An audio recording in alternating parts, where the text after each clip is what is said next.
쌤, 문제 풀다가 특정 어느 부분에서 막히면 그 문제를 고민하는 시간이 얼마나 되면 좋겠냐. 그러니까 이걸 시간으로 좀 정해놓으면 애매해. 차라리 기준을 두 가지로 제시해주고 싶어. 요게 진짜로 2등급까지 가기 위해서 되게 필요한 거야. 뭐냐면 쌤, 문제 풀다가 특정 부분에서 막히면 몇 분 정도 고민해야 할까요? 대부분 물어봐. 선생님, 몇 분 동안 고민하면 되나요? 이렇게 물어본단 말이야. 그렇게 정하기는 좀 어려울 것 같아. 경험을 좀 한번 해봤을 거야. 5분, 10분, 20분, 30분, 40분 시간을 막 쏟았는데도 안 풀려요. 그리고 심지어 시간을 많이 두고 고민을 하다 보면 내가 지금 무슨 고민을 하고 있는지도 잘 모르는 코마 상태가 올 수도 있어. 그러니까 이걸 시간으로 좀 정해놓으면 애매해. 난 차라리 기준을 두 가지로 제시해주고 싶어. 첫 번째는 횟수야, 횟수. 난이도가 쉽든 어렵든 간에 그래도 2번. 쌤, 너무 아쉬워요. 뭔가 보면 나올 것 같아요. 아니, 문제가 많이 어려워요 하면 3번까지 봐도 돼. 너무 한 번에 많은 고민을 하지 말라는 거야. 고민 시간보다도 고민의 방법을 내가 얘기해 볼게. 문제를 쭉 풀다가 막혔을 거야, 그치? 그럼 막히는 순간부터 시간을 생각하는 거야. 시간을 재라는 게 아니라 생각만 해, 알았지? 생각하는데 여기서 뭘 고민해야 의미 있는 고민이 되냐면 그 조건을 구분해 둔 거에서 안 쓴 게 있나? 내가 빼먹은 게 있는지 먼저 체크해요. 그 다음 두 번째로 개념을 생각해요. 평가 문제는 대부분 이 개념을 묻기 때문에 이 개념으로 분명히 어떠한 과정이 풀려지게 될 수밖에 없어. 예를 들면 있잖아. 3차함수인데 최고차계수가 양수야. 근데 얘가 역함수가 존재한다는 거야. 근데 내가 여기서 막혔어. 이걸 어떻게 해석할지 모르겠어. 그러면은 역함수가 존재한다는 게 뭐지? 내가 배운 거가 언제지? 역함수 존재하는 거 고1 수학에서 배웠는데 계속 증가하거나 계속 감소하는 그런 1대1 대응으로 배웠던 것 같은데 1대1 대응이다. 아니면 증가하거나 계속 감소하겠다. 아, 근데 최고차함계수가 양수라고 했으니까 그럼 감소할 수는 없겠네? 증가하는 거구나. 그럼 증가하는 거에서 내가 무슨 개념을 배웠지? 수투, 도함수의 활용이잖아. 아, 뭐였지? 아, 미분이 가능하다면 부호에 대한 걸 배웠던 것 같은데? 양수. 아, 근데 양수인데 0이 되는 지점이 하나 있어도 돼. 이런 식으로 배운 것 같은데? 잠깐만, F' 그럼 2차 함수잖아. 2차 함수가 이렇게 되는 거는 고1 수학에서 이런 함수하고 x축과의 관계를 배운 것 같은데? 잠깐 이렇게 돼 있으면 얘 판별식 0보다 작거나 같겠구나. 이렇게 그렇게 고민을 하려고 하는 거야. 하려고. 왜냐면 여기서 막혔다고 해봐. 그러면 이쪽의 개념이 뭐겠어? 이차 함수의 해석이 부족했던 거지. 그래야 너의 약점을 알기가 매우 쉬워져. 정말로 고민을 막 하다 보면 딱 막혀서 이제 멍 때려지는 순간이 오거든. 그때 멈춰요.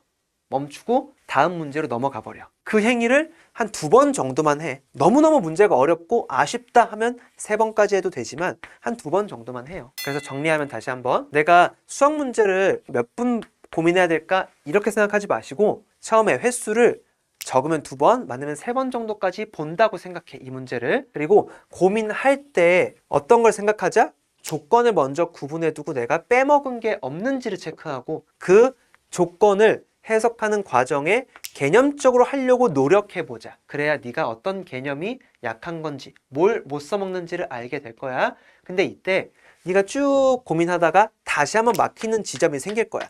더 이상 여기서 진전이 안 돼. 그때 과감하게 사실 멈춰. 왜냐면 어차피 여기서 멍 때려지게 될 거야. 오래 두면 좋지 않아. 그때 내가 무슨 고민을 하고 있는지도 사실 모르거든. 그 멍해지는 순간이 올 때 그냥 과감하게 넘기세요. 그래서 다른 문제 풀다가 다시 돌아오세요.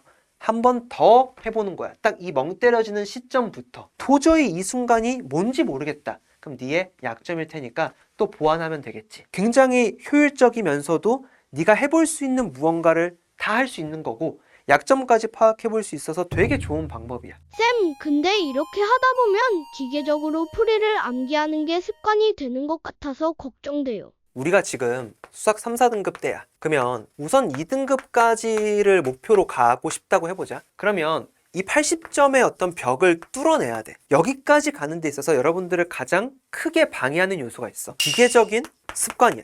그러니까 기계적으로 문제를 푼다. 사실 이거는 맞기 어려워. 이미 예전부터 했었던 것들이 반복되면 당연히 그게 익숙하고 그게 나한테 쉬우니까 이게 습관적으로 나온다는 게 가장 큰 문제인 거야. 이런 거야.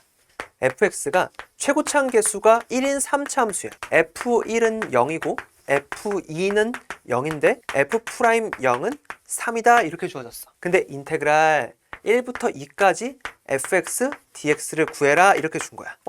나이스. F1은 0, F2는 0이라고 했으니까 기계적으로 fx는 x-1, x-2. 근데 하나의 인수 모르네?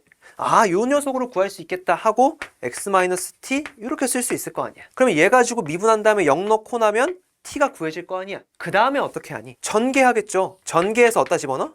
여기다 집어넣는 거지. 물론 나름 전개하지 않아도 실전 개념으로 쉽게 계산하는 법이 있긴 있어. 근데 그거 우리 잠깐 생각하지 말고 이 기계적으로 하는 이 행동의 끝은 이 식을 만들고 전개해서 넣거나 아니면 또 다른 실전 개념을 사용해서 문제를 푸는 거야. 또 무언가의 행위가 더 필요한 거죠. 근데 잠깐만 기계적인 습관을 하지 말고 이 구하는 걸 다시 생각해 보는 거야. 먼저 fx를 결국에는 적분을 해야 되네? 그럼 뭔가 전개된 식이 좋은데? 최고차 계수가 1인 3차 함수라고?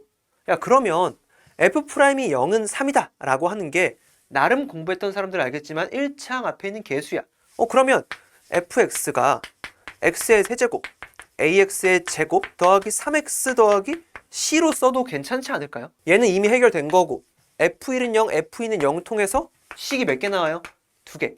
그 두 개의 식이 A하고 C를 결정할 수 있게 되겠죠. 그러면 우리는 A하고 C에 대한 연립일차 방정식 딱 한 번만 풀면 fx가 그냥 뭐 한 상태로 만들어져?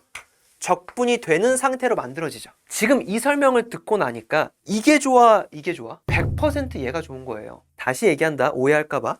선생님, 저는 이렇게 해놔도 t만 구하게 되면 얘를 실전 개념으로 빠르게 1초, 2초 만에 계산하는 법 다 알아요. 그 얘기하는 게 아니야. 우린 3, 4등급인데 이렇게 주어졌어. 적분을 하래. 그때 어떤 생각이 필요하겠냐고. 적분한다고? 그럼 이런 식이 좀 더 유리한데? 이렇게 해도 괜찮을까? 되잖아. 요거 넣고 요거 식 2개 만들어서 A하고 C 구하고 끝났는데? 딱 한 번만 한 거야. 딱 한 번만. 뭔가를 하기 전에 내가 구하는 게 뭐지? 그럼 얘를 구하려면 뭐가 필요한 거지? 라는 그 생각만 딱 한 번 한 거야. 그랬더니 어때? 조금은 고쳐지죠. 뭐가? 이 기계적인 습관으로 문제를 바라보는 그게 고쳐진다고. 우리는 문제 풀 때 이래서 어떠한 녀석을 어떻게 해석할 것인가 하는 그 방향이 분명히 여러 개가 있을 거야. 여러 개가 분명히 있어. 그때 뭐 해야 된다? 알맞은 것을 선택할 수 있는 능력이 필요한 거야. 엄청나게 많은 개념을 배운다고 그 능력이 높아져? 그게 아니라고. 뭐가 필요하지? 아, 내가 뭘 알면 좋을까?에 대한 생각을 조금만 해봐도 완전히 달라져. 이게 바뀌잖아? 그러면 오히려 내가 이 문제를 풀 때 뭐가 필요할까를 고민하는 그 고민의 양이 되게 줄어들어요. 수학 문제 풀 때는 계산이 많아서 시간이 오래 걸리지 않아. 특히나 평가 문제는 절대 그럴 리가 없어. 단 이 조건들을 어떻게 조합해서 문제를 풀 거냐 할 때 그 고민하는 시간 때문에 오래 걸리는 거거든. 근데 이 생각만 하더라도 그 고민의 시간의 양이 굉장히 줄어요. 요게 진짜로 2등급까지 가기 위해서 되게 필요한 거야. 필수라고, 필수. 그래야 빨라져. 오히려 문제 푸는 게 초반에는 조금 걸리겠죠. 시간이 내가 습관적으로 튀어나오는 것을 잠깐 누르고 생각을 해야 되니까 조금 오래 걸릴 수 있죠. 옛날에는 생각도 안 하고 그냥 막 풀었으니까. 근데 그 생각의 양이 조금씩 늘어날수록 내 기계적인 습관이 조금씩은 줄어들수록 올바른 해석의 선택을 하게 된다. 이게 정말 큰 핵심이야.